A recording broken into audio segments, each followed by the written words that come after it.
Hello, hello, hello. Asham. Easy tiko yaada xiqqaa tokko dafee dabarfadheetiin deema. Waa'ee uummata keenya irraa dafeetii yaada tokko dabarfadhee deema. Obboleeyyan kiyya. Okay, maal jechaa jira roonne.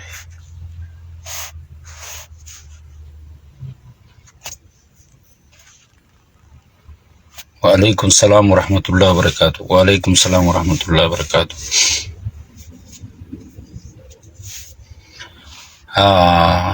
wanni nuti duraan iyyaa turree himaa turree hundinuu dhufte ummanni keenya taa'eetuma du'a eeggachuu qofa carraan isaa jirra jirtu mee walii daddabarsaa namoota hedduutu laayifii dabarsaa jira. Ummanni biiziidha dhuga akkana sagalee walii ta'uu Kharayyuu laayifiin Oromoo deemaa jirti. Dasna jetti katti eegale. Dasna jetti isin warrummaan dhufe kun mee yoo ummata sanii yaanne invite godha share godha walii daddabarsa.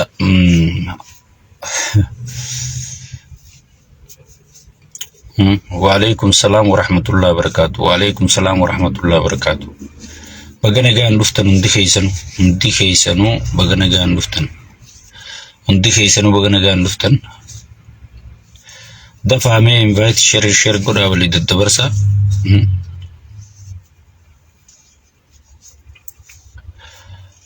ددبرسا يا سيجل مي اتسينا يرون قبو namoonni dhufees video laala rakkoon qabdu video ni teessi isi warri dhuftan kun invite share godha walii daddabarsa arra miidiyaan Oromoo biiziidha nin beekaa alhamdulillah silaawu xiqqishuma iyyinee dhiifna ni beekan sigale amala keenya ni beekani gaafa Oromoon jilmaan dargaggeessi Oromoo boollan naqamees xiqquma iyyinee usne gaafa haati Oromoo hidhaa baatee ajjeefamtees xiqquma iyyinee dhiifne amala keenya ni beekani amma iyyanna jira namu sigale aadaa teenya sanii itti fufan qabnu wanni itti tuffatamne tana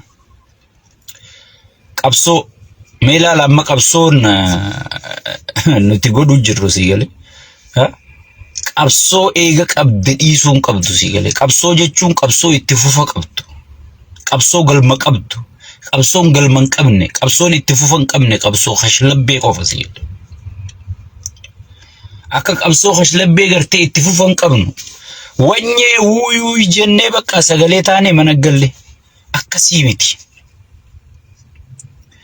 memma haadha teenya ta shawaa keessatti mana hidhaatii baasanii intalateetitu shanee keessa jira jedhanii ajjeesan cufti gartee godhateetuma waceuse eenyuutu waa'ee isii dubbate meenaayim namni waa'ee nama sanii dubbate jira namni waa'ee haadha teenya san eegasii deebi'ee dubbate jira sooni beeytii jechuun si baree jira jechuun sirni kun wacee usti simbiloonoo sigale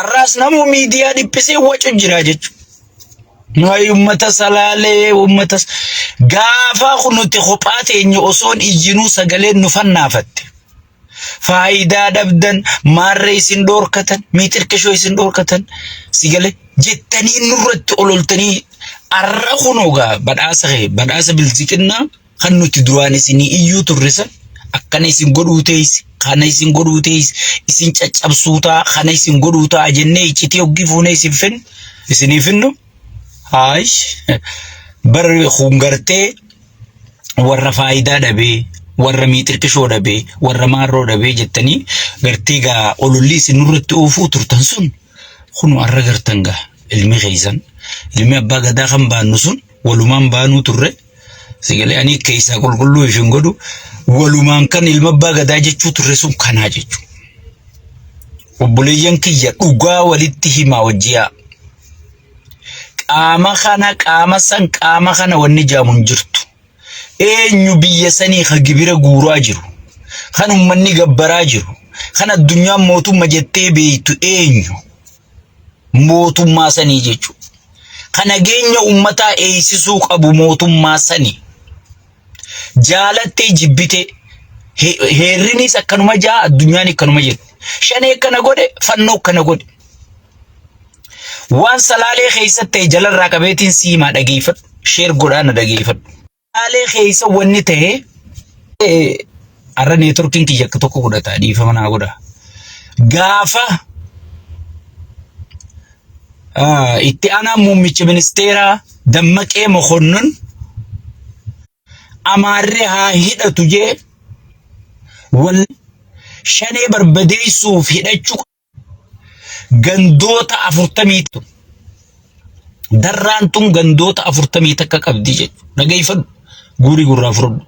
Ganda san keessaa gandi 10 afaan Amaaraa dubbataa jechuudha. Ganda 10 afaan Amaaraa dubbatu shaneefirraa itti yaaniiti mootummaan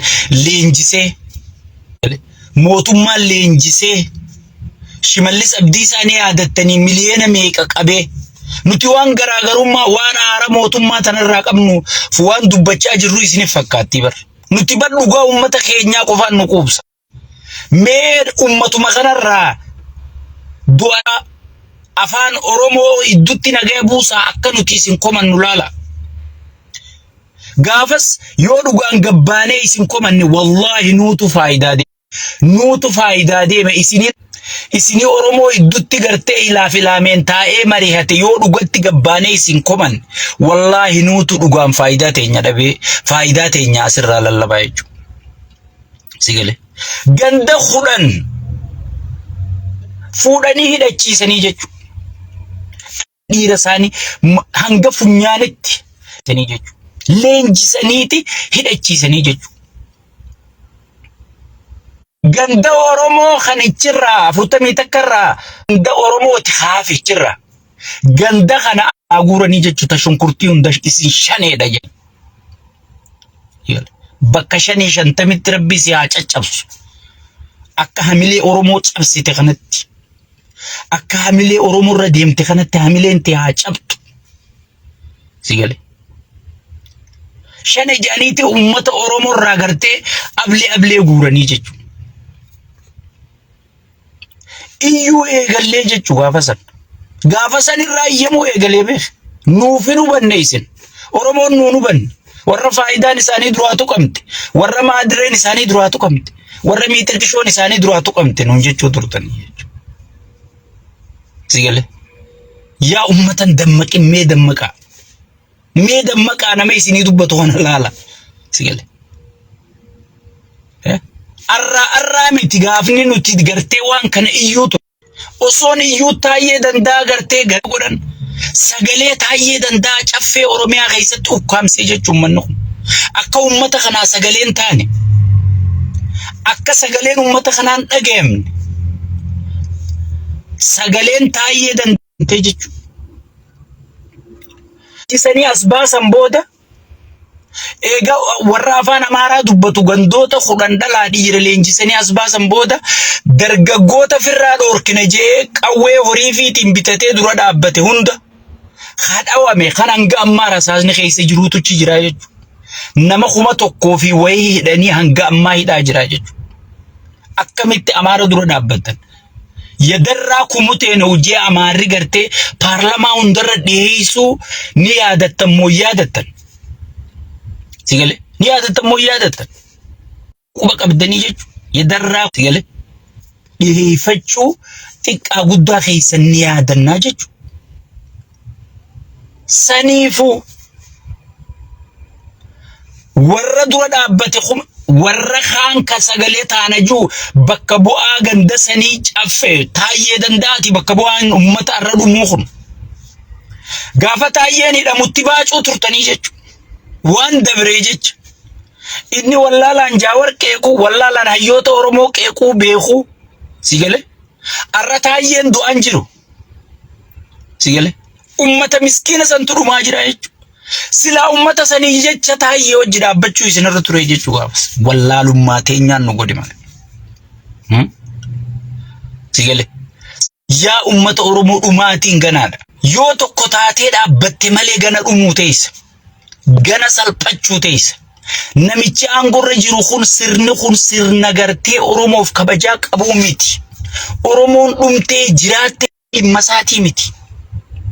Beeyladaa humaan beeyin ta digrii bitattee dhufte tana aangorra guurate tungana dhiituu cafaquu malee waa takka beekumsa qabdu naatoo ilma namaatiin qabdu. Sigale. Haadhatee deem gorra ifi diyoojiin namichi meenichi haataqu wallahi haadha isaa tarraa dhalatte gorra eetti geessaa jechuudha. Ammas yoo haati isaa aangoo isaa akka gorra'amtu aangoo isaaniitiif barbaachifte warra haadharraa dhalate gorra'u. Isin ammoo Oromummaaf isinii dhimmaman isiniif fakkaatti. Bar namni tokko nama jechuun sirna tokko wajji dalaydeeti maalummaa sirnaa gartee bar sirna sajjirratti malee akkuma keessan ala dhaabbataniituma sirni hummaarreedhaa jechuuf amma nuti ragaa wajji dubbanna waan bilziqinnaan taate. Ragaa wajji dubbanna maaliif wajji dalaynee wajji hojjannee wajji gaara buunee baanee arkinee jechuudha. Meemma ati bilziqinnarra naayime yoo siin jawwaata akka suufa isiin uffattee deemtu garta malee keeysoo bilziqinnaan beektu. Nuti wajji dalaynee keeysoo sii beeknaa jechuudha. Namni tokko bilziqinnaa wajji dalage jechuun sirna tokko wajji dalage jechuun sirna san ta'ee jechuu miti sii galee. Sirna san wajji dalaydeeti maalummaa isaa harkitee keeysaa baata malee akkanumatti osoo wajjin dalagin alaa balaaleeffachuu jechuun maraatuudha. Nuti wajji dalaynee arkine tanaaf hundee isaanii tokko tokkoon baafnee akkana isin godhuu ta'an gibiraan akkan maaliin akkan osoo wajjin dalagin maal meemma nama tokko akka kiyyatti hundee bilziqinnaa takka takkaan himu as fidi laayifii tanarraa. Sigale. Jolle shawshawwee asumarraa wachuu malee.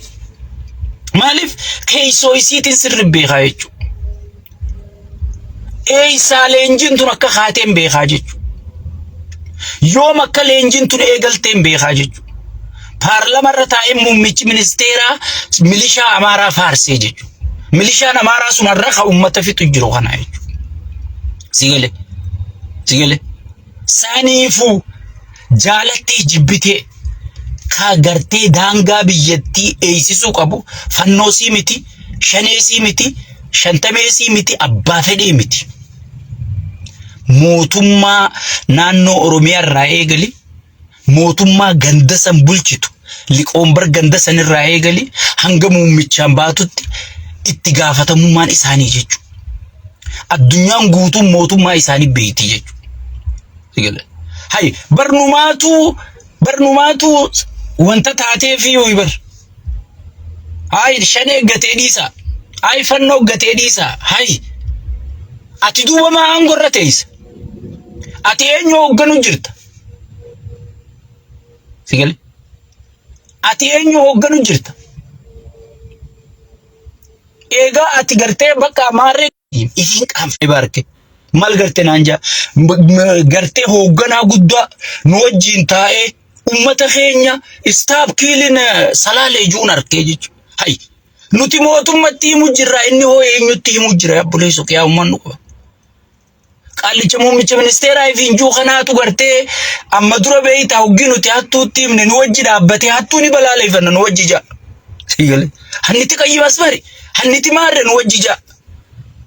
Bar biyya san eenyumaa dhiiroo humna mul'annee bulchuu jedhamu ma'an konfiisiin taa yeroo takka takka hoggi hoogganaan biyyaa guddaan dhaabbatee si wajjin istaaf kiilin salaaleeju nuti isatti himu jirra. Gartee rakkina ummata kanatti injooy godhu jira moo an bar yeroo takka takka konfiisiin taa beeki dhugaa. Hay ummanni moo soo informeeshina warra aangoo qabu kanaaf kennu jiraami. Akkasumaami. Hay.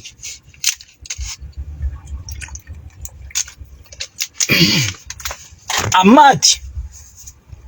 Hoggi mootummaa tokkoof informeeshina kennitu. Hattuutu bakka akkasii jiraa jettee informeeshina kennitaami. Haya. Batee hattuu arrabsu. Muummichi ministeeraa hoggisi wajji dhaabbatee hattuu arrabsu. Gartee bulchaan Oromiyaa guddaan hoggisi wajji dhaabbatee warra daangaa Oromiyaa jeequ warra daangaa Oromiyaa sarbe hoggisi wajji arrabsu. Mee obboleessoo eenyutti himattamee naa hime. Rabbii gaditti biyya san namni harkaa qabu mootummaa miti. Igale. Hay nuti ummata qawween qabnu humnan qabnu ka humna qabu kan ummanni gibira kafaluuf mootummaa kana wajjitu adaa baaju kun jooki jiramoo tapha jiramoo dhugaa baran konfiisiin ta'e bar saniifu wanni kun humniti tun humna gartee mootummaa federaalaatiin hidhatte gandoota kudhan keessaa nama hidhate tilmaami gaa dhalaan dhalaa dhiiraan ganda nama hidhate sigale shaneefirraa eeguu qabdan shaneefirraa dha'uu qabdan shaneen akka isin bira kuttee 4 kiilootti oliyyaane godhu qabdan janii akka wallagga keessatti ummata leenjisanii namni hanga bireeniin baatutti hidhachiise sigale maallaqa fuudhee geesse erga biyyi maallaqa fuudhee pirezidaantii naannoo Amaaraati geesse maallaqa fannoon itti leenjitu maallaqa gartee batu Oromiyaa keessa jiru itti leenjisi gale Shimallis Abdiisaati jechuudha. Osoon dhugaan lafa jirtu maaliif wal sobna? Faayidaa mee yaa artistoota keenya boru seenaan isin warra kondominiyeemii takkaan isin shawwadan yaa diaasporaa hektaara 200 qofaan isin shawwadan bar biitti sunuuteeti yoo bilisummaa qabaat kafeete qotee bulaa wali qabdee yaa warra hektaara 200 qofaan asii guyyaa guutuu Oromoo sagalee ta'uu dhorkanii nuti tokko wal beeyna nuti bilisiqina paartiin tuntiyya an eenyuutu hektaaraan qabame eenyuutu application waraqaa guuttatee abbichuu jechaa jiraan beeka addaan sigale abo proposal khiyya sun akkam ta'e gaaja kan ummanni dhumu jiru kan diini nama lafa yaa'u jiru proposal khiyya sun akkam gootan proposal khiyya sun eessa geeja sigale kanaatumoo nu jala dhufee komantii jalatti faayida dhabdan ja mee faayida maal bilisiqina irraa barbaadan Ameerikaa keessa taa'e ani dhiira jabduu humna qabdu kan rabbiin fayyaa guutuu kenneef halkanii guyyaa walitti dhaabee dalagadhee eenyu ol jira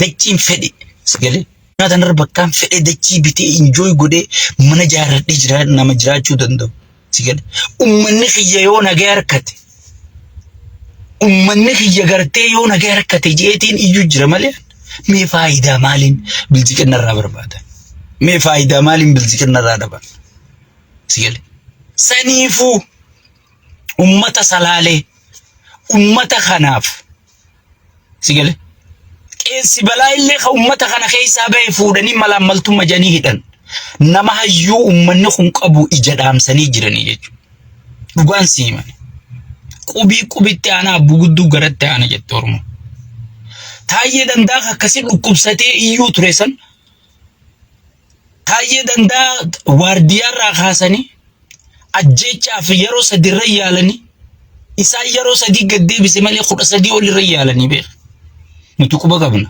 gaafa durriyyatti erganii duuba kana ablee waraanuu kan sigale kan rabbiin tokkichi isa baasa tana hunda maaliif ta'u jira sigale osoo caljee miila nugusaa dhiqee isaa jiru an dhugaan siima osoo Oromoon buqqaatu osoo salaaleen tiyya boochuu osoo wallaggi boochuu osoo gujiin boochuu osoon harargeen daldalasii saamamtee boochuu miila nugusaan dhiqu jechuutu garte sigale as baasee jechu arramane isa qofaa miti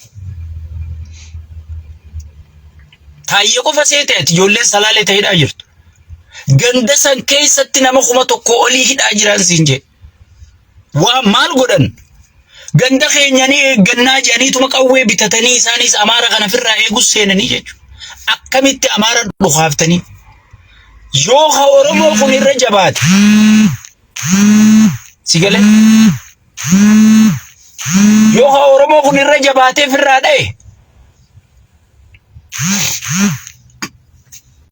yoo ha Oromoo kun irra jabaatee firraa dha'e makkalaakiyaan dhufeeti oofa yoo ha Oromoo kun irra jabaatee firraa dha'e makkalaakiyaan maal godha dhufeeti ha Oromoo kana dha'ee jara kana gargaaraa jechuudha maaliif dhalaan isaaniif jalaa qaban indazaan ootan halkan jechisiisaa bulan dhala Amaaraati jechuudha hanga nugustichaan baatutti kan isaan gangalchaa bulan hanga namicha naannoo Oromiyaatiin garagalchi guutuun isaanii sigale generaalonni kun korneelonni kun gartee wanni kaabinee kaadireen tun guutuun namni isin gangalchaa bultuutee kana keessa dhala Amaaraati jechuudha.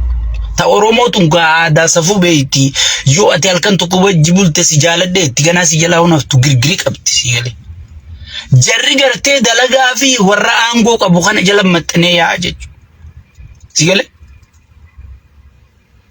maal kuno aggooteen kiyya kana ta'e aggootee shigirnoo arra dhufanii isa uleen dawanii maarree nan dubbisin jettiin generaalticha kana hay akkamitti amma ajajatti kenna jechuudha.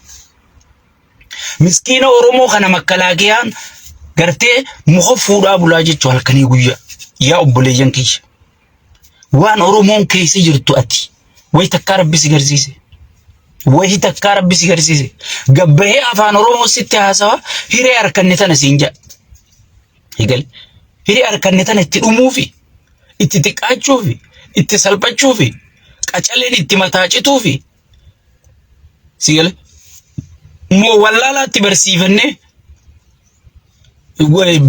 wallaalaatti beekumsatti goone dhabaatti qabaataa goone sigale dhabne ittiin harkachuufi moo tan qabnu ittiin dhabuufi wanni hiree tan harkanneef sigale bilisummaa jechuun wanni ati jijjiirama barbaadduuf maali? Akkamma jirtu kanarraa akka ol guddattuuf immoo akkamma jirtu kanarraa akka gabbuutuuf daranu. Mee Oromoon amma akka gaafa tikirarraa gabbuute moo akka gaafa tikirarraa ol guddatte meenaayi? Sigale wa alaikum salam.